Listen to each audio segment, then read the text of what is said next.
Bill's World. What's going on? It's Justice and Muki here, and we here to talk about Bills season ended, but even more stuff has happened since that's happened. So I mean, we can get into the Bills, the Bills Broncos, the firing of Sean McDermott, the press conference. There's a lot to get through tonight. Move. I mean, it all starts with the Bills Broncos and what happened in that game. Um, First of all, I want to ask you a question, Coach. Do you think that the Bills had a roster that was good enough to win a championship this year? You muted. I think so. I mean, other than having a self-proclaimed number one wide receiver, I mean, I still think that this roster was good enough to win. I mean, if you take away the injuries, I mean, when you look at it, especially going into that game, um, you know, they had some injuries in the secondary and the receiving core. I mean, two things that played a pivotal part in the divisional playoff. So yeah, I mean, I think they had a good enough team, to win. I mean, pending the everybody want to keep screaming the narrative of since there was no Burrow or Mahomes or Jackson in the playoffs that stood in Josh Allen's way, why not? I mean, can't make excuses now. I mean, it just, that game right there could have went either way. And just fortunate for the Bills, crucial mistakes at bad times for probably the sixth or seventh time with in the Sean McDermott era. So, I don't know what's the end result of that at this point. So, yeah. All right. Ultimately, I mean, it doesn't it's inconsequential now, but ultimately, I do want to know: do you think it was a catch? Yes, it was a catch. Like that, I just don't understand why that was even. You know what I do? And I said it. I said it before. Like it's just like Oscar De La Hoya, right? He's fighting Floyd Mayweather or whatever the case, and Oscar, he'll throw probably like 100 punches and probably only have one connect, and the crowd go crazy, right? So it's, that's what it kind of felt like in that regard. Is just that he played it all the way through, and came in with the ball, the crowd went crazy, and the ref, he bought into that. At the end of the day, replay shows that that guy was down by contact, and it was just really a disservice, to the Bills, really in that regard. And for Dean Blandino that sits over here in this little corner agreeing with that, I don't know. I feel that it should be some investigation going on with these referees because they clearly showed you who really controls the outcome of a football game. You know what I mean? So yeah, it's just a tough situation. Unfortunate situation because now a man that was here for 9 years and been the winningest coach in the past 7 seasons, hey, he's not here. He's not here in the city of Buffalo. That he fought his ass off for. I give him that. That a true Buffalonian man. He embraced his city. He ended a 17-year drought. He brought this program back gave it back a winning culture. It's just tough. You know what I mean? Because I thought this was one of his better coaching performers from a defensive perspective, doing more with less. But playoffs, it is what it is. Just in the words of Mr. Peter. So I mean, it's just unfortunate. I just wish that he would have had a little bit more help offensively. But it's a collective effort. That's why football is the greatest sport because it takes all 11, to get the job done, not just Superman. You know what I mean? Superman can't play defense too. So, it's a lot of things that goes into it. All right. So you said a lot of stuff. Mm-hmm. All of it was logical, but in my brain, all of it doesn't connect. Right. So you said you do feel like it's time for McDermott to go, right? At this point, I mean, if not, when not?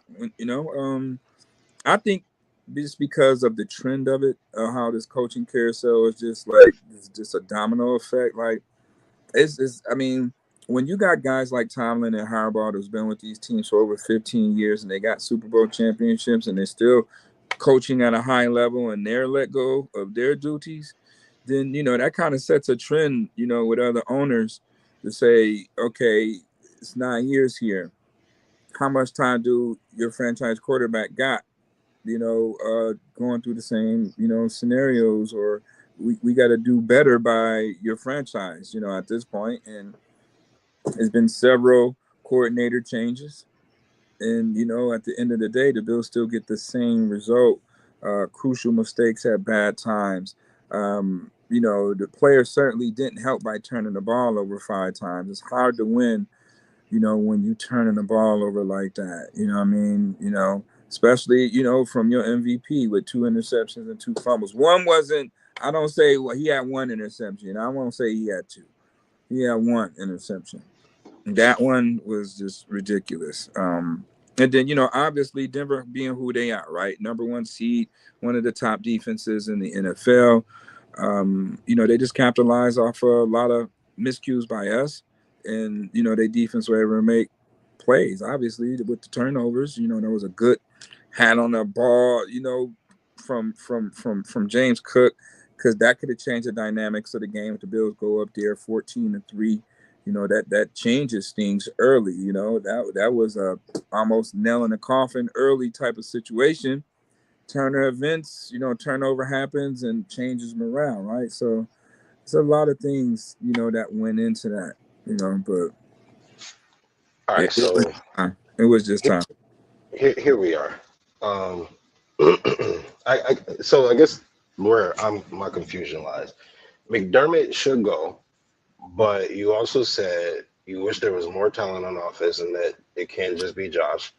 And then you also said McDermott did more with less on defense. Mm-hmm. You also alluded to the 5 turnovers that helped to lose the game. And you also believe it was a catch, which essentially means you think the Bills should have won the game. Yeah, because I put you in a scoring position and a field goal wins the game right there. So 1, 2, 3, 4, 5 things that were out of Sean McDermott's control, and he was the one to pay the price. Is just like I don't understand that logic. Like, I get you need a change somewhere and whatever the case may be. I don't see why McDermott is the one that has to go. Well, it's just not just that game, even though Mr. P said based on that game, it was Which is an insane statement. It's a lot of things that come with that. When you look at one thing with the Bills, the consistent flaws that only comes from obviously a head coach, the final decision maker. When you can't get stops when the game is on the line in the postseason, that's been consistent throughout the postseason for the past 6 years. When you are 0-8 and 0-9 in overtime situations, that's consistent. When you blown 5 fourth quarter leads in the postseason in the past 6 years, that's consistent flaws. No matter who was coaching with you, who was on the team, those are coaching flaws. And it goes back to situational football. 16 seconds left, right before halftime. Why aren't we still trying to be aggressive there? Let's just kneel it down. Josh Allen just made a bad decision, fumbles the ball there, and you give up another 3. But the crazy part about it, they overcame that. 27-23 with 2 minutes and 38 seconds to go in the game. 3rd and 11. Bills can't get a stop. Denver's number 1 wide receiver gets a big chunk play on 3rd and 11 when the game is on the line. And, those type of things are consistent, and why is that? You know, you blitz on first down, you blitz on second down, you call the dogs off on third down, and you know, you go back to what teams scout you on, and it's just, I don't know if at this point is he. It's just very questionable, you know, why that keep occurring. So I don't presume to assume that McDermott is like a perfect coach by any means. I think there were a ton of frustrating moments that have happened over his tenure that have even made me call for his job. I think that this was the most insane way you could have possibly done it. Right. I agree. I think that okay. It's just crazy how it happened. There's a lot that goes into it because we talk about he did more with less. He's never really had a bona fide superstar on defense. I mean, he's had young up and coming talent that was promising for sure. He's never had a bona fide superstar on defense. He's never had like the one thing that would make a Sean McDermott defense elite, a bona fide superstar edge rusher. He's never even had us. I mean, 6 year, $10 million, 39-year-old Von Miller. When are you going to change your style up a little bit then? Like, but when are you going to change that up? Like, it just feels like he was put in all these positions where he had to figure out what to do with what he was given, and the swings on Von Miller and Diggs, dad cap, and all these things putting the Bills in cap hell. That aren't hit. I mean, we can assume that aren't that because you can't say that because at the end of the day, if it comes down to a guy being re-signed, I'm going straight to the coach. Like, hey, all right, what are we doing? Are we investing in this guy over the next 3 years, coach? I'm quite sure Beane is just not re-signing these guys to re-sign them. Like, but I don't think it's out of. Okay, so if he can't re-sign them, or if he has to re-sign them, it's because he didn't do a sufficient job at replacing them. Well, their motto was draft, develop, and resign. Right, but you couldn't get somebody to replace AJ Epinesa after 4 years? You have Greg Rousseau. You have Boogie Bash. Somebody should have. You had Von Miller. You had a horrible signing. I mean, and it looked good at the time. No, it didn't look good at the time. It looked good for the first season because he was good for the first season until he got injured. But the contract always looked very weird, and it ended up biting us in the ass anyway. But that stuff don't get just signed off by Beane. You know what I mean? That gets signed off by everybody. Everybody has. I'm telling you. They get signed. If the coach don't want him, they're not going to sign him, bro. Like, you know what I mean? That just don't make no sense. Like, then why wasn't McDermott in charge of the roster? Like, if you're just going to put all of it on McDermott, then why not just make him charge of the roster? Because at the end of the day, they literally put it all on McDermott. He has the final say so on the decisions that's being made on the field that provides the outcome of the games. The owner and the general manager don't call the plays. They don't design the plays. They don't create the depth. But if you they don't dictate who starts and who plays. If you don't have the tools on the field, if you just don't have the dogs, what are you supposed to do? Coach. And that's why he's the winningest coach of the last 5 years. Right. Coaching. We get that. But it's the same thing how they say about Josh Allen, right? In times. Josh Allen ain't got all the pieces around him, right?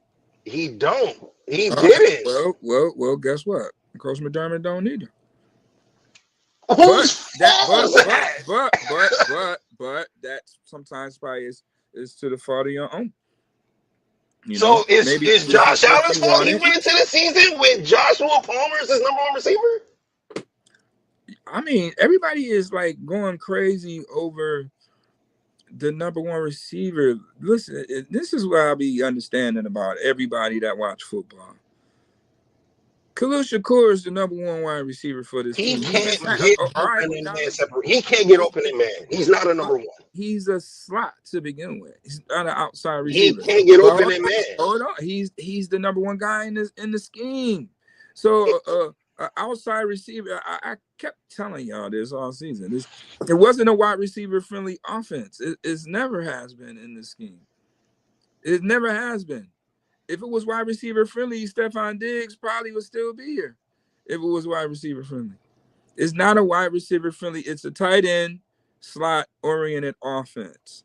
And that only gets you so far. That only gets you so far when it comes to playoff time. Because so an offense that's not wide receiver friendly means that you just don't have any wide receivers.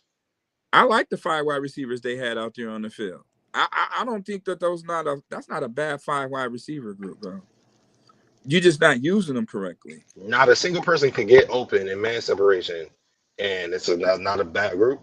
Oh, really? So tell me this: Keon Coleman didn't get open 1-on-1 for a touchdown? Not the majority of the season, no. Did he or did he not? It was not no majority. It was. Are you really going to go based off of one-offs in the whole season where we watched defenders glued to receivers? In that game, in that situation, it was a 1-on-1 situation, right or wrong? Say what? So what was the question? When Keon Coleman scored his 10-yard touchdown pass, it was a 1-on-1 situation, right? Okay. You got the matchup you want, right? Okay. You didn't see that the rest of the game. Why that play's not being called the remainder of the game? Because that was an anomaly. That was an anomaly. I keep doing that. No, okay, it doesn't work when they do it. Let me give you another one. Let me give you another one. I got James Cook, right? He gets the play action fake out of the backfield. Chunk play, 25 yards. Why not go back to that play? Like, why not go back to those plays? You're talking about minor fixes on a bigger problem. We're talking about winning this game. Because right, exactly. Okay, you're talking about winning this game. I'm talking about if we went to the Super Bowl, we would have got smacked by any NFC team because we're just not a good enough team. We're a good enough team. We're a good enough team because we have Josh Allen. But that should not be the only reason we're a good enough team. I gotta come together. Just haven't came together. And let's get to the press conference. Yeah, I'm just saying. At the end of the day, the Bills lost because they turned the ball over too damn much. They can't finish late. They had a critical overtime play that didn't really go their way, and Denver took advantage of it. It's just simple. That's just all it is. We ain't got time to talk about the whole year because at the end of the day, Josh Allen had so many different receivers throughout the course of the year. He couldn't get no type of rhythm with anybody. Whose fault was that? Coordinators. It's his job to coordinate. His job to coordinate. Oh boy. They got to you. They got to you. Wrong though. Like how you have an offense, you have. You know what? That's fair. Rhythm. The coordinator was not good. The coordinator was not good. That's fair. I'll give you that. No rhythm. You always start off slow with Josh Allen. See, but hold on, but here's where it always comes back to the GM, is because your coordinator's garbage. You've watched 6-7 games of this dude not be able to get nobody open. Why would you not trade for somebody to help him out? The Seahawks had Jackson Smith and Jigba and traded for somebody. The Jaguars had Parker Washington, Trevor Hunter, BTJ, and they still traded for somebody. That's not a scheme. Like, you'd have brought Jalen Waddle in here and he would have caught 2-3 targets. He would have got open in man coverage.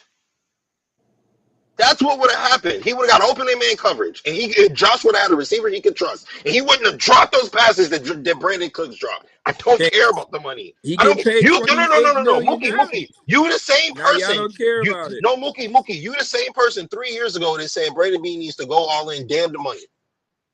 That wasn't the time to go all in. This wasn't the time to go all in. You don't have when there's no Pat Lamar or Joe in the playoffs. This not the time to go all in. You don't have the money. Figure it out, bro. You can figure it out later. Win the Super Bowl. Like he's already under contract. Just win the Super Bowl.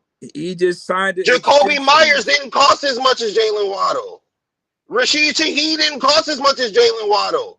Could have got George Pickens in the offseason. It's excuses. Well, I mean, again, it's a head coach too that probably don't want the locker room fit, man. Like I mean, All we right, can so say we just what we putting want to everything on the say. head coach. Like, We why can not just say make him the it GM goes and the hand head in coach hand. then? I mean, it's responsible on our parts. You So know, you just putting everything on the head coach. Why not just make him the GM and the head coach? we ain't. Hey, he don't call the plays.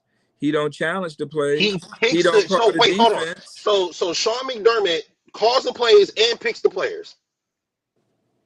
Sean McDermott has some So saying. what is Brandon Beane's job? He has some saying that. And there's Some say he's the general manager. And there's some disagreements too. Brandon Beane can pick up the phone and call whoever he wants to make a trade. Sean McDermott be damned. I don't like that's not an excuse. But if they don't have the money to make the trade, you can talk about it all day Jacoby long. Myers was affordable. Rashid Shaheed was affordable. Yeah, he was definitely affordable. And pull the trigger. I don't know. All right, let's get to the. But those ain't major splashes to me. I mean, it's somebody who can help your quarterback, man. Like, you gave Josh Allen zero help. You gave him an old receiver who nobody wanted, who couldn't get his feet in bounds, who couldn't catch with his hands, couldn't fight for the football on the biggest play of the season. Like, what? They don't throw the ball downfield no matter who they got. Like, Brandon Cooks forced them to do that. But that just because they had no deep threats, which again was whose fault? You ain't got no explosive plays. Which again is whose fault? The coordinator. Our most explosive play. And when you realize your coordinator sucks, what would you think you would mitigate the risk of your coordinator sucking? Or you just say, you know what, finish the season, and when you inevitably fail because you simply don't have the pieces, I'm going to fire a coach. It's just they got out coached a lot this year. You know what I mean? You got young. I disagree. You got young coordinators. They got out coached. I don't. You know what? I'm not going to say that they might have got out coached a lot this year. I don't think Sean McDermott got out coached very much this year. Well, I mean, you're going up against some good coaches, man. Like, and they got good staffs. That's the difference. Like, you know, it's just agreed. That is. He don't have the right pieces around him as coordinator. Agreed. That was his biggest flaw, was picking coordinators. You need some veteran guys. You got Holcomb that was there as an advisor, you know. But I think they need when you going up against Deshaun Payton and stuff like that, you know. Yeah. They know your tendencies, and then when you're dealing with young offensive coordinators, they not used to veteran coaches' tendencies and not understanding what they like to do in certain situations, you know. But you're so predictable, you can't move the ball. I mean, just for instance, how many times, like analytically, if you look at how many times James Cook get the ball, he get the ball every time on first down. Yep. So Denver waiting on that, like. Screens they was waiting on. They was sitting on the screens. I mean, he's out there on second down, so he only get 2 plays because he's coming out on third down. He's never on the field on third down. He's coming off the field on third down. So if he don't get the ball on first down, he's gonna get it on second down. Yeah, for sure. So it was just too predictable. And for the Bills to win the games they won, we know it was. That sometimes, majority of the times, I'm gonna say it was the talent and wasn't the coaching. And on offense, yes. In the playoffs, it was the exact opposite on defense. Yeah, the exact. And that's the hard part that everybody is dealing with now, because they appreciate the way Coach McDermott was making adjustments in second half. We were just a second half team. He understood his team with dealing with all those injuries and stuff like that. And man. You know, that's why you be like, well, damn, he was coaching his ass off with his team defensively, but too much trust in what's done offensively and not having, I don't want to say have a pulse on it, but it seems like, you know, like a lot of decisions is like, well, damn, did the coach know that was hard? So let me ask you a question real quick. Last year, they went into the season with Mac Hollins, Shakir, Samuel, right? It was solid. The pass game was okay. It wasn't great. It was okay. They realized we need an extra weapon. They go out and then get Amari Cooper. Amari Cooper didn't like go crazy, but he made a lot of clutch catches, right? He was very, very reliable hands. Okay. This year, they let Matt Collins go. They bring in Josh Palmer. They let Amari Cooper go. Amari Cooper was your number one.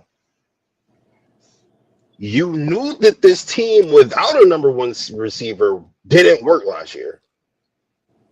Why would you go back into this year when you already saw your OC couldn't do the job without a number one and without a number one?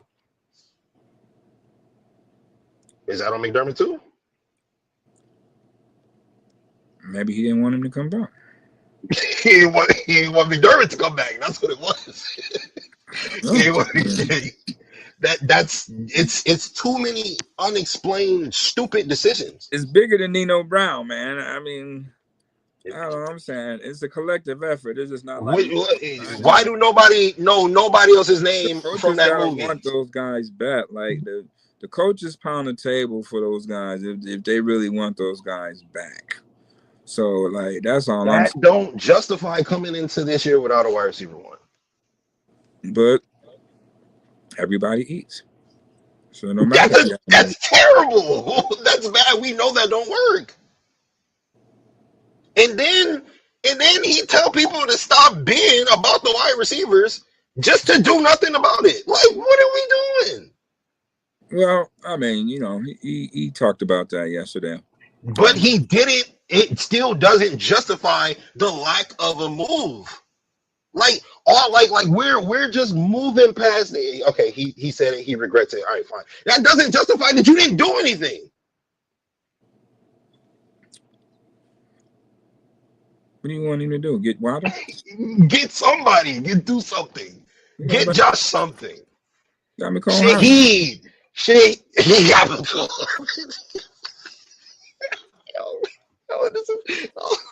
Shaheed didn't do nothing but return kicks, bro. He didn't catch no passes. He returned kicks. He got McCall Hardman was the craziest response. What you mean? Like McCall Hardman could have been in the special teams on Shaheed. Shaheed wasn't on receiver. He was a kick returner, punt returner. That's all he was. That's all he was. That's all he was, though. All right, let's. I mean, Seattle also had a real number one receiver. But let's get to the press conference. So it started off with basically them saying that they fired the coach in Denver, based on the results in Denver. They talked about, you know, knowing this is a desirable job and that their phones are ringing. And Brandon Beane also mentioned that he remembered this group as a resilient bunch. So what that told me was major changes are coming to this roster. That this is not a very desirable job, because if you have to say that, that usually means you're lying. And then it also made me question the owner, because if you fired the coach based off of a game where you thought that it was a catch, that makes zero sense. So what was your takeaway from the just resilient bunch, knowing it's a desirable job, you know, in the results in Denver? I would say more gritty than resilient. You know, this probably was the most team I've seen that had more grit than any Bills team in the McDermott era, because I mean, it was some games like, damn, they won the game. You know what I mean? I mean, they fought and they hung. I mean, 12-5 with that team. I mean, you know, hey, you gotta say the coaching was up to par. But in the postseason, where it really matters the most, you know what I mean? That's where it matters, bro. Like, make no mistake about it. 98-50 was Coach McDermott's record. 98-50. All right, the regular season isn't the problem. It's when it matters the most. That's the problem. And those same flaws and tendencies always show in the playoffs. I just want you to be aware right now. You're saying that he coached up a team to be 12-5, and that was a good coaching job, but you're saying that he didn't do a good enough job to beat the #1 seed in the playoffs. I just want you to know that's what you're saying right now. I mean, based on the car, just, don't put it in the refs' hands. Like, it was an opportunity not to put it in the refs' hands too. You know what I mean? It's a lot of things. Like, it's a lot of things, but make no mistake about it, the officiating was horrible. Mims wasn't a catch. Absolutely awful. Mims wasn't a catch. Yeah, it was holding on Johnson. It was holding on Cooks. He was in the end zone. It was just horrible officiating. For especially touchdown passes. That one to Mims, he did not complete the process of a catch. The ball bobbled when he hit the ground. He sure did. He paid it, but again, guess when that happened? Under 2 minutes in the game, where the call comes from upstairs. And the coach can't challenge it. You know what I mean? And that's how you know they control the ball game. At the end of the day, the referees control the outcome of the game. It's in the rules. It just showed you it's in the rules. For them not even to challenge that, he didn't complete the process of a catch. Y'all said that Cooks wasn't even down by contact. What are we doing? All right. So on top of all of that, to me, it boiled down to that 3rd and 11 right there. Because now, how many times has it been where it was a 3rd down situation? The only thing they got to do is just get them off the field. Game over. You're going to the Super Bowl. How many times that happened? So again, regular season and postseason are 2 different seasons. And how long this gonna keep occurring? You ain't gonna be able to keep this team together. Like how they've been together. This probably, man, Josh Allen is going into his 9th season, bro.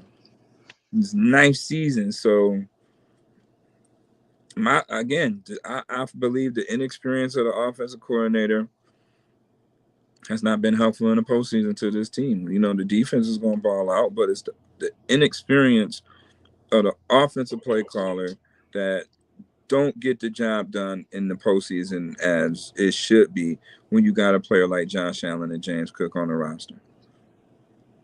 That's just how I see it. I mean, I believe that the receiving core is good enough to win their battles. They're just not schemed up properly. They're not put in the right positions properly. And then, you do the same play 50 times and then you don't do what worked 50 times. Like, it's just, I don't know. The offense wasn't very watchable. I mean, it was too predictable. And then you say, Josh Allen, don't take shots, right? We want you to avoid as much shots as possible. But 6 times a game, y'all shoving him into the defense on these tush pushes. You know what I mean? Y'all just here, like a sacrificial lamb, just slamming him into the defense and letting him take all types of shots. But you don't want him to, do it organically.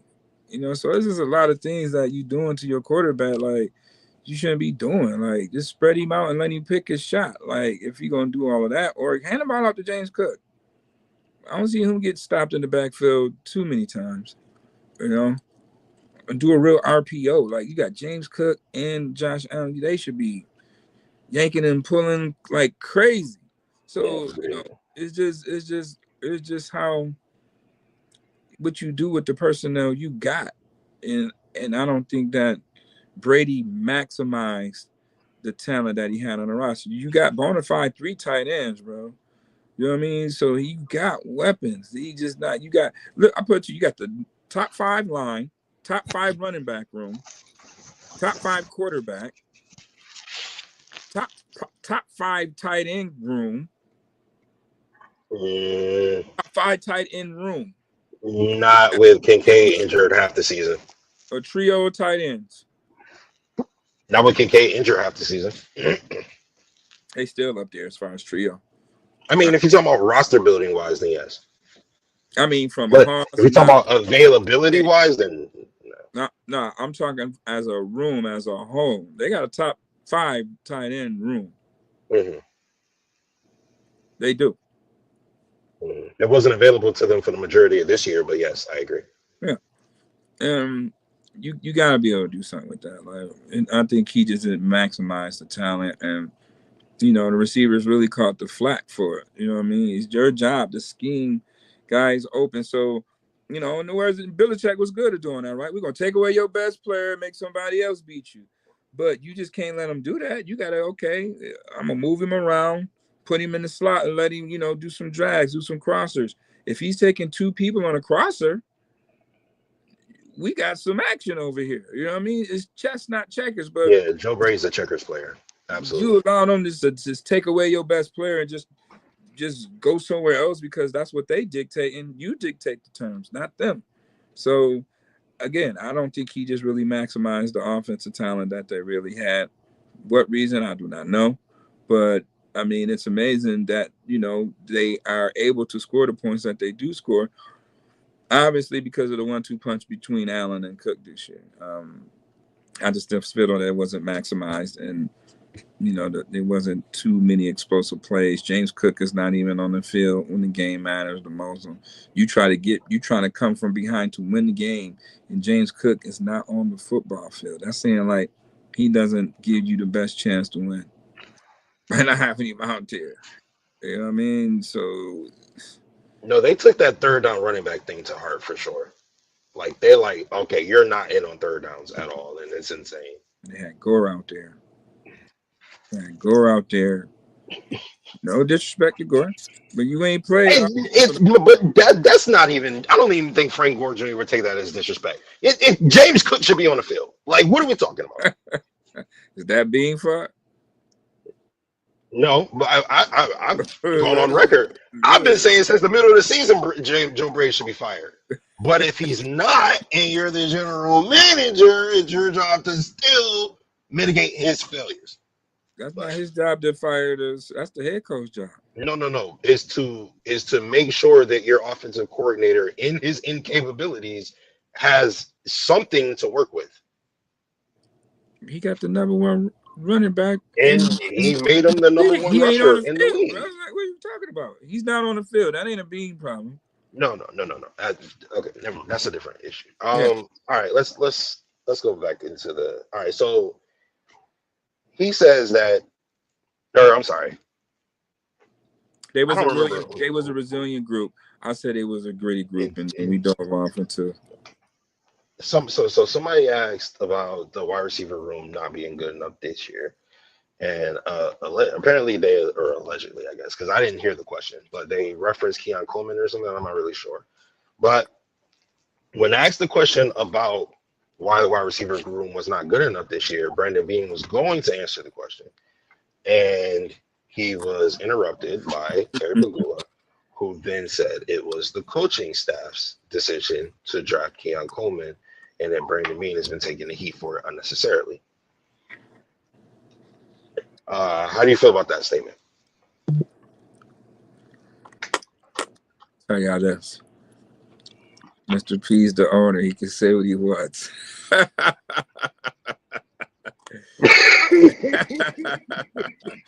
He can say what he wants. He's the owner of the team. He say what he wants. If you want to butt in Brandon Beane questions, he can do whatever he wants. But we all know that Brandon Beane took Keon Coleman, man. That's the owner just trying to protect his GM right there. We all know when Keon Coleman ran that 4.6, and he said, I like that he ran that 4.6. We all know that, that The same thing he said with Gabe. Keon Coleman, was going to be there when they needed to pick. That assured them that. BT was top on their list. When he got off the board, then they knew that Keon was going to be there. So that's just letting you know what I mean? Like, we know that guy's going to be there. And at a time where, they was looking for a red zone threat.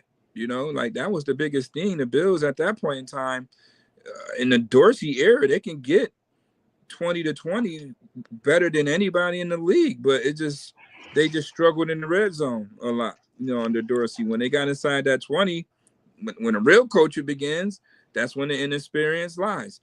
And, you figure they was bringing Keon to be that red zone target. He is 6'4.5" with a 41-inch vertical, two sport athlete. They didn't accentuate the talent. You're trying to turn him into something that he's not, and just keep a player to their strong suits till they develop into the player they need to be. They got 4 or 5 years, so. I mean, it's deeper than that with the Keon Coleman situation. Obviously, they cite him coming to practice late and stuff like that. But when enough is enough. I mean, you punish the guy the entire season. Now if he was coming late still continuously, I'm quite sure they would have released him. But for him to be healthy scratches late in the season when you need a guy to start developing chemistry with your quarterback because the playoffs is about to begin, and he's healthy. He doesn't have any injuries. You got all types of injury problems right now on your receiving room, and here it is. Are you still punishing the guy because of what at this point? So like that enables you to have chemistry in especially crucial moments of a football game when your team needs you the most. You know what I mean? It's a lot of little stuff that goes into that. Like, so, but again, Keon Coleman still gets all types of blame for whatever reason. I don't know. We talked about him for 20 minutes in that presser yesterday.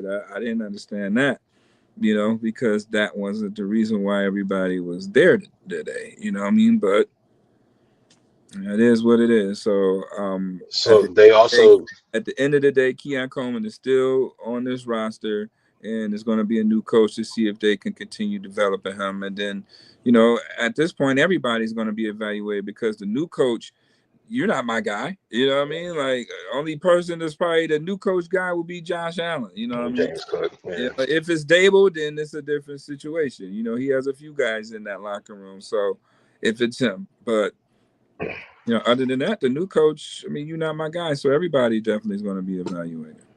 So Brandon Beane later interjected himself, and he said that he also believed in Keon Coleman, and that orders might have been a little off between him and McDermott, but he ultimately did believe in Keon Coleman and did want that pick.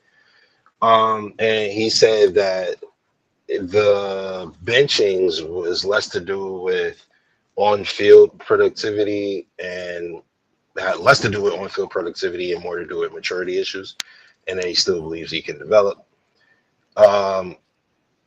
If you're Keon Coleman, like, do you even want to come back? Like, do you? Yeah, the contract. You want to come back? Like, where you gonna go? Where you gonna go? Like, you already got this bad narrative about you. Like, who's gonna? He got 2 years. He's under contract. He just need to, learn from that and lock right back in for these 2 years. That's it. I mean, he's young, so what's done is done. He's still on the team, and it's going to be a new coaching staff, and we're going to see if it's him now. If the same issues remain with him with a new coach, obviously he's going to be gone. He's going to probably be traded, and that'll be the end of that. But right now, Keon Coleman is still on the roster. All right. So for this next question, I'm going to take you through the events that happened. Right. Caught pass, caught an interception. 2 insane pass interference calls back to back that basically just gave Denver the win. So essentially three officiating calls that gives Denver the win back to back. Pegula enters the locker room after the loss. He sees his quarterback crying. He sees all the disheveled faces in the locker room, morbid locker room. He talks to Josh briefly, but doesn't really have a real dialogue with him. He then deliberates, decides to fire Sean McDermott without talking to anybody, really. Well, I'm not going to get into the rumors. And then he had a conversation with Josh Allen after he decided to fire Sean McDermott and promote Brandon Beane. He says that conversation with Josh Allen will stay private. I don't know if you want to speculate. What do you think Josh Allen is feeling right now? He's not happy about it. I mean, how could you be happy about it with somebody that brought you here? Really, I mean, you know, use the franchise quarterback. You know, you have a bond with Josh Allen, and Coach McDermott have a bond better than anybody on the team. Like, you know, they have dinner or meet once a week. You know what I mean? Since they've been head coach and quarterback, so you know, it's just a tough situation right there. You know, when the business side, you know, meets, you know, and you have to part ways. You know, you develop those relationships. So I'm quite sure Josh is not feeling feeling good. I mean, so the thing about this is that there's a lot of uncertainty at OBD right now. You don't really know who your coach is. Josh Allen will be heavily involved with the search as well as the transition of coaches. National media is on our head crazy right now. I mean, like we are a laughing stock of the league right now. Where does this leave the Buffalo Bills morale wise to open their new stadium next year? I mean, I know that there's a lot of things that can happen between now and then, right? You can get a great coach, you can get a great draft, you can have a great free agency, and then nobody remembers that Sean McDermott was fired 6 months ago, right? But we're not there yet. And it also can be adverse where you can get a coach that is not a public favor. You can have a draft that is not a public favor. You can have a free agency that is not a public favor. And then you have no, I mean, of course, it's a Bills fan, so you're going to have excitement going into next season. But the morale won't be top notch. I mean, where the Bills at right now? I mean, you can't say that until the Bills bring in the head coach. That's the right now. That's the biggest thing on who's going to be the head coach in this new stadium. Right? I mean, do you make a splash? You know what I mean? To to put in the new stadium. Do you go and test the waters of a Belichick or somebody like that, or do you go the more safer route and bring in Dable? You know, a guy who's been here before, a guy who pretty much raised Josh and know how to protect him from himself and hold Josh accountable, and things of that nature. Or do I'm you not. I'm not. I'm not gonna ask you to like reveal any of your sources or anything. What do you get the inkling is gonna happen? Well, I just said the safest thing right now would probably be Dable. That'd be the safest thing. I mean, for the next 3 years at least. We don't know how long Josh Allen going to have a career, but in this era of quarterbacks, hell, they're playing 20 years now. They're playing into their 40s. So right now I say Josh, he's got 10 more years left in him. Aaron Rodgers and those guys are still playing. To this day. So I'll say at least a 3 year. A guy that can do what. Bringing in Dable is a safer choice because, again, that's automatically approval by the fan base, right? Because he's from Buffalo. Two. Well, hold on. Whoa. I don't know if that previous statement is true. What? That he's automatic approval by the city of Buffalo. I don't think that that's true. I mean, when you look at the candidates, I mean, what you gonna get a Belichick? You get Dave and Marumo, Clint Kubiak. I mean, there's options. It's going to be there's college coaches, the Indiana coach, the Notre Dame coach. It's going to be an offensive-minded guy. You better believe that. I don't know why we still thinking about defense. It's going to be an offensive. Josh need an offensive-minded guy. Yeah, but they said the CEO job. That's what kind of took my mind away from there. The CEO job portion of that conference. Lou Anarumo ain't a CEO, like over than Dable. Dable's been a head coach before, so he knows how to be a head coach. Like he's been the head coach. You know what I mean? Like he has head coach experience. So coached 2 seasons, and one of them was horrible. 3 seasons, 2 of them was horrible. You got the experience, bro. You got the experience. You got so who would you have? I mean, okay, you go get Belichick, get his contract bought out, whatever the case. We know that he's going to win in the postseason. Listen, if he you knows ask how it, to win.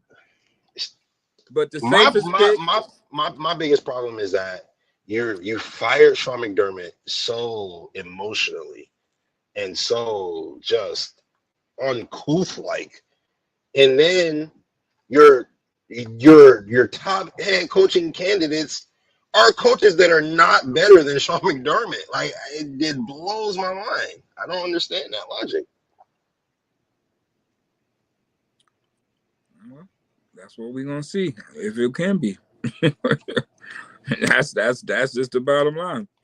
You know what? I could see Dayball working, because if nothing else, Dayball's going to put the ball in the air, right? Aaron Cromer retiring really hurts. Because Joe Brady was just the Aaron Cromer merchant. He was just the Aaron Cromer merchant. He didn't scheme any insane runs. It wasn't like this was the most creative stuff they ever saw in their life. He ran the same play 22 times in the game. He wasn't like super creative or anything like that. He just had an amazing running back, a good offensive line, and an amazing offensive line coach. Right. That's all he had. He couldn't scheme wide receivers, couldn't scheme the run game. He just had an offensive line coach and the best player in the world. That's all it was. So that talent. Right. And our offensive line sucked under Dayball and Dorsey when, well, it was good under Dayball before Cromer left. There was a different scheme. First, right, but my point is, I know Dayball's going to put the ball in the air. I know Dayball is going to get Josh real weapons to throw the ball to, and you know how to utilize them. At the very least, I know that much. If Dayball can bring in a good enough defensive coordinator to be able to lock things down, I could see how this could be successful, only because Sean McDermott was that half of locking things down on the defense for the most part. He locked things down as much as you should when you have the best player in the world. But the only side is, on the other side, we never had the offensive mind to be able to take Josh and the weapons to the next level. But your offense is scoring 30 points. You can't give up 30 points. They always did that. I think that Josh Allen offense should be able to come away with more. They always did that, bro. They always in the a lot of points from defensively. I also know that they don't have the defensive talent to just be able to go up against the Kansas City Chiefs in the defensive and in the conference championship games and be like, oh yeah, let's just go, let me put Bale Inspector on Travis Kelce. Let me put Kyer Elam on whoever. Like, I'm not gonna put that on him. I'm sorry, I can't do that. What do you mean? Like, you got to. I can't. No, I'm sorry. If you don't got the dogs, you don't got the dogs. And not only that, but he lost to a man who was in a. I'm getting back on it. I mean, they're the dynasty. They're calling this man the GOAT, and it's the only this was. That's the nature of the business at this point. I mean, for 9 seasons. Oh man! Sometimes it just runs its course. This course. I mean, it's deeper than what we know on why Coach McDermott was just so fired, so just really drastically. I mean, it wasn't even 48 hours. I'm like, whoa. I mean, a lot of people was calling for it. They've been calling for it all season. I was saying that he ain't gonna get fired for those reasons alone. For those reasons alone, he's won every year. I don't see them getting rid of that sustained success. You know what I mean? Giving break, doing the injuries and stuff like that. But it may be deeper than what everybody knows, and that's what they're going with. Maybe it was Super Bowl or bust. I mean, I even said that in the beginning of the year. It's Super Bowl or bust. If he gets to the Super Bowl, I think that's enough to keep things going. But if he don't, it's 50-50, and that part of the 50 is saying that it's time for a change. How do you feel about the handling of not only just the firing of it, so emotionally or whatever the case may be, but just like the lack of saying thank you, the video taking 3 days, like all that, just where the fans felt like McDermott was not showing the proper respect. Well, stuff like that takes time to make and create too. You know what I mean? So, you know, yeah, Does it take that much time to write a thank you note and then not have something misspelled? well, you gotta understand. Maybe nobody knew. It's like I said, Terry Pegula woke up and fired him and didn't tell nobody. He just did it. So, No, but I know, but the thank you to Sean McDermott came days after, and then they had something misspelled in it, so it was just like a slap in the face. I'm not looking into all of that. Like, you know, at the end of the day, he's not here. You know, I'm not looking at, you know, that part of it. I mean, at the end of the day, he's not here. So I'm not looking at a graphic and saying that, oh, they're, you know, they're classless or whatever. I'm not. I mean, that's fair. That's too petty. That's way too petty.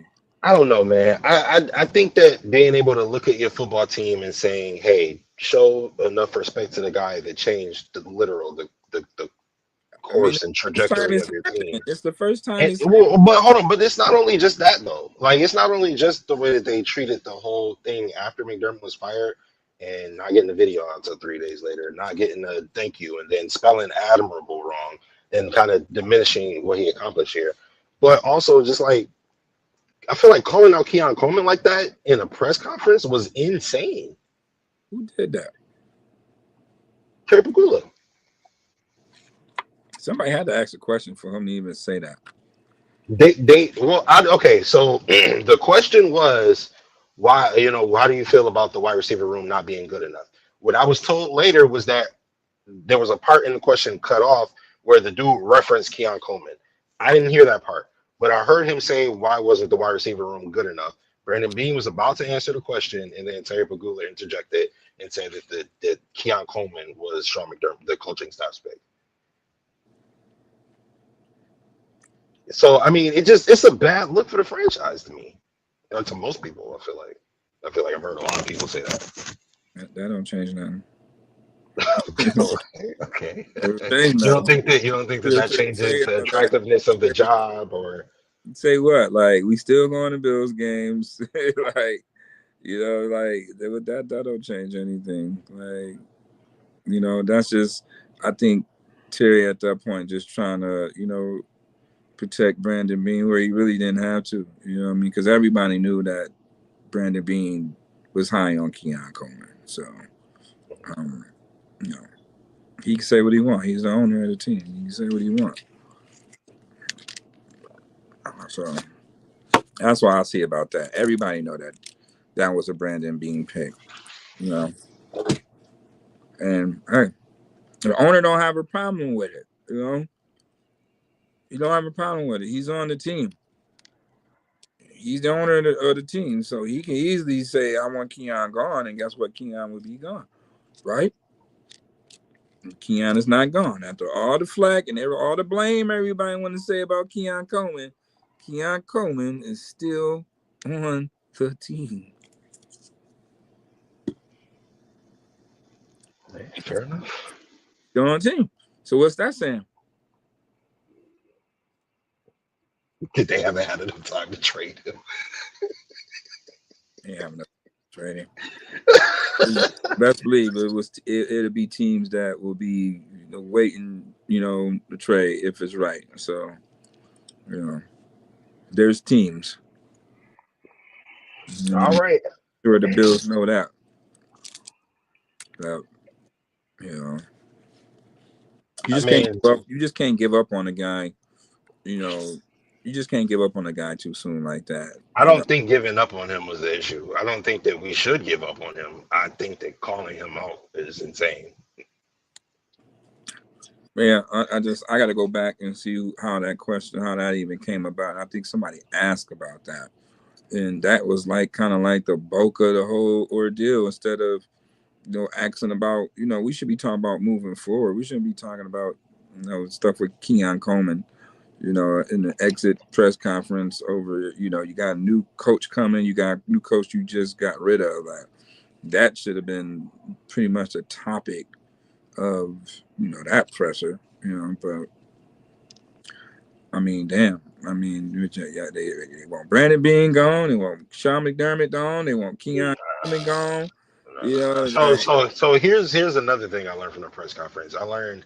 I'm so glad that Brandon Beane's not fired, because I would have been petrified if Terry Pegula had to pick a new GM.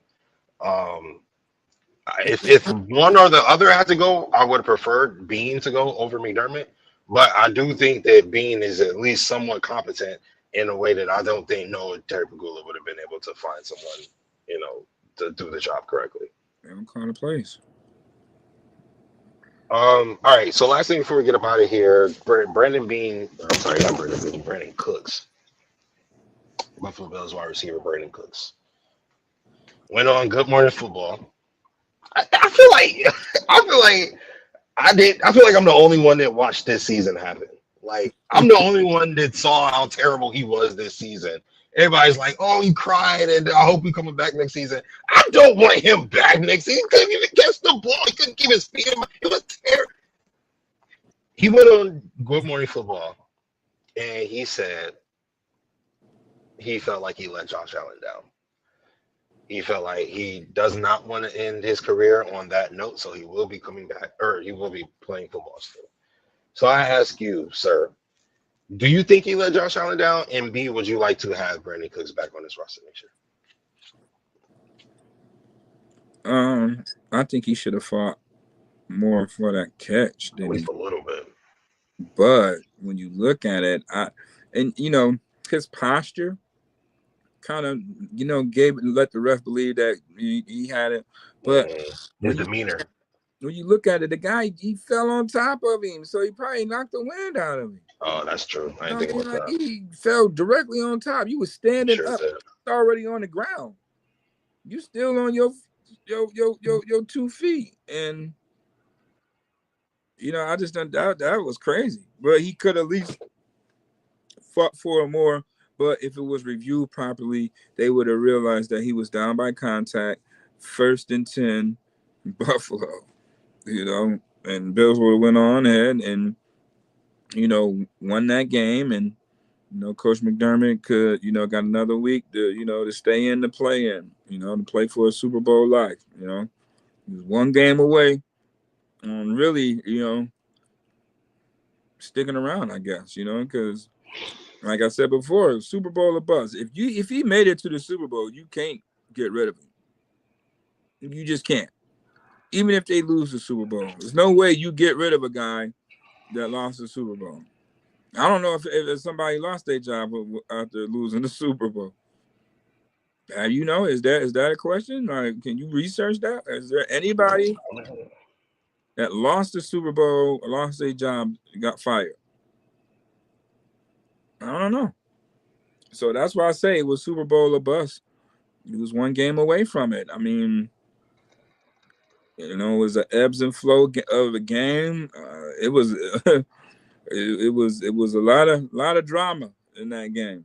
A lot of turnovers, lots of ups and downs, a lot of bad play calling, a lot of bad officiating, bad decision making, and a little home cooking.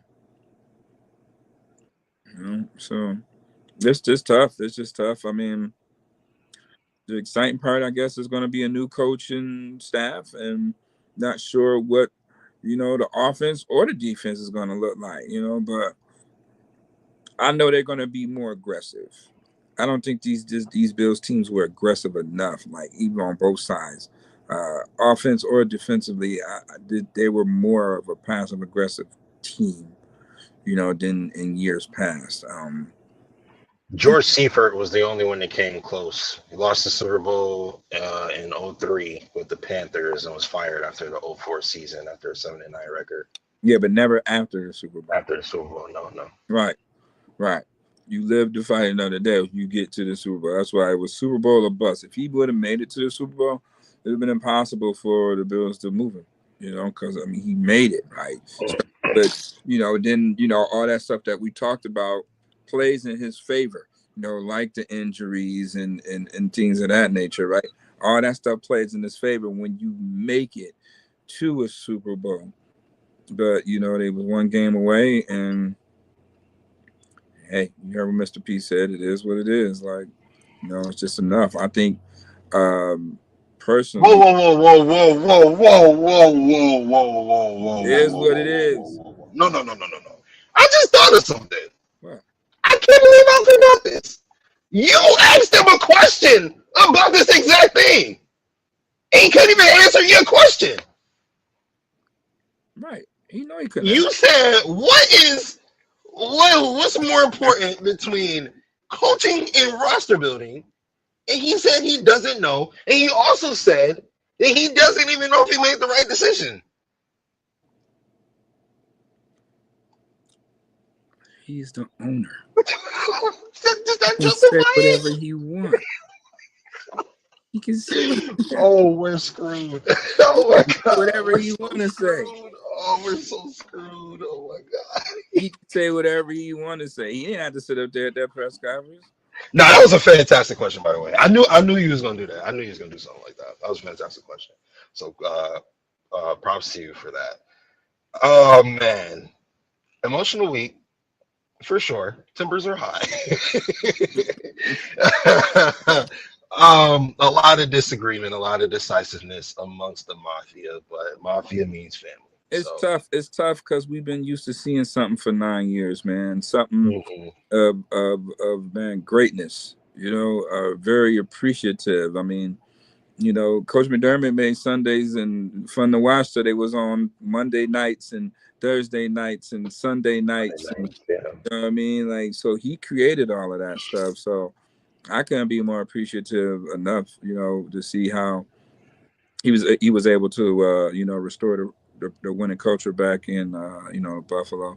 So, a lot of things going to be missed. He was very in the community, very visible in the community, in the hood too. You got to say all of that, but yeah, I just appreciate the human being that Coach McDermott is, and I know he's going to be. I mean, he may be coaching again this year, but I hope not, but probably. I think he's going to be like similar to Andy Reid, like early in your career, you fall short. You show so much promise. You almost get there, and you just can't get over the hump. But, in your second stint, a la Kansas City, you're one of the best coaches in it. So, I'm quite sure he's going to learn from all of this stuff, and it's going to make him a better coach. And he'll definitely get an opportunity to get to a Super Bowl. I'm quite sure he'll get there, before his career is over with. He's definitely of a caliber. Yeah, I'm scared that he's gonna go to Cleveland. He's gonna have Myles Garrett, and then he's gonna draft another edge. It's gonna be wicked. Oh God, it's gonna be wicked. Oh God, you got Jim Schwartz. If you get a good offensive coordinator, oh my God. Jim Schwartz is still there. They're not getting rid of him. So that's two different types of defenses. They won't bring McDermott into Cleveland. They didn't mind Schwartz. I wouldn't mind Schwartz coming back here if they like. I wouldn't mind Schwartz coming back here neither. But you think they're going to keep Jim Schwartz over Sean McDermott? Huh? You think they're going to keep Jim Schwartz over Sean McDermott? Yeah, the defense ain't the problem in Cleveland. No, I don't think it is. But I think it's the CEO's job issue.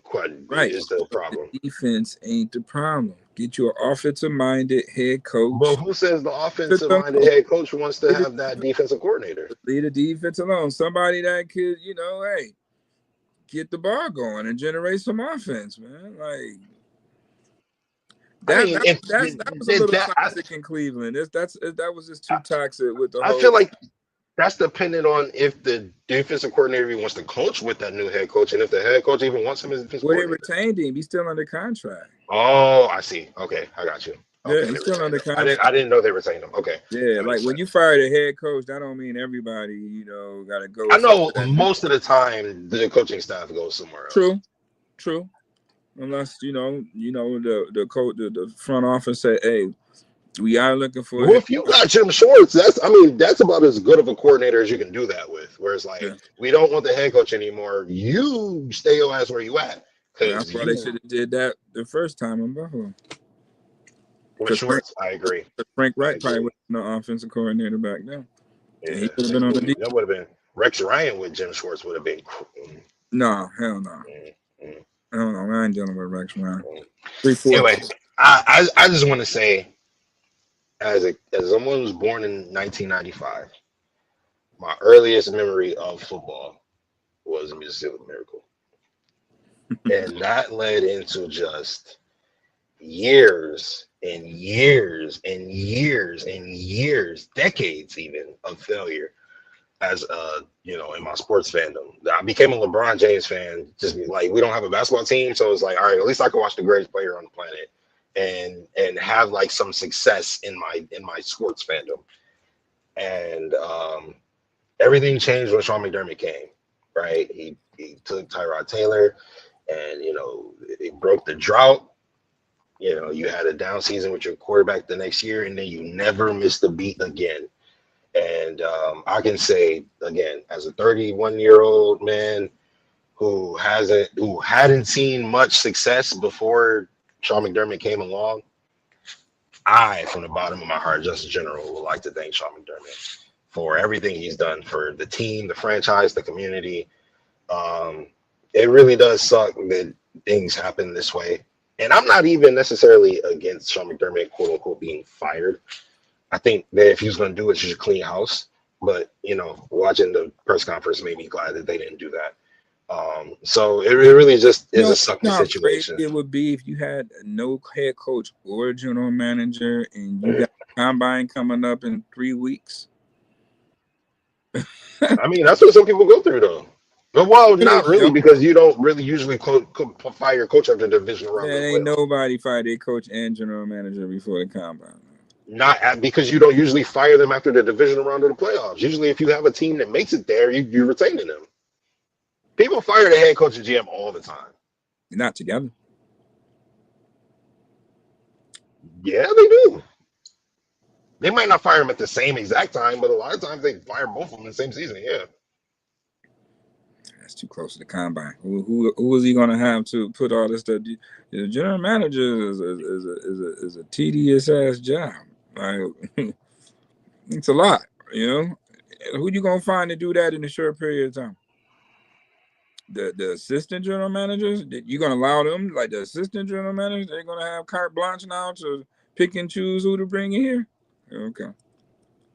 I mean, Terry Pegula referenced every single assistant general manager when saying that Brandon Beane brought good people. This is his evaluation now. Now, okay. Basically, Pegula, you chose, right? You chose the general manager over the head coach. So now, general manager, you better fix this, or you got a small window to fix it. No, he don't. He said he don't. Okay. He said he don't. I mean, that's what Terry Pegula said. He said it's not Super Bowl or bust anymore. All right. I guess we'll find out. Super Bowl or bust with the next head coach, but not the GM. Remember. Oh, fair. That's fair. Okay. All right, ladies and gentlemen, thank you guys for tuning in. Like I said, emotional week. Big shout out to Sean McDermott. Hey, I mean, we ain't got no choice now. Big shout out to Brandon Beane. He the dog now. Hey, we gotta rely on him to bring us our Super Bowl and just our overall general happiness on Sundays when we watch Bills football. So it'll be interesting. But for the legend in 3 games, Coach Muki Hawkins, I'm Justus General, and you are watching Bills World. We are out. Go Bills. Big ball.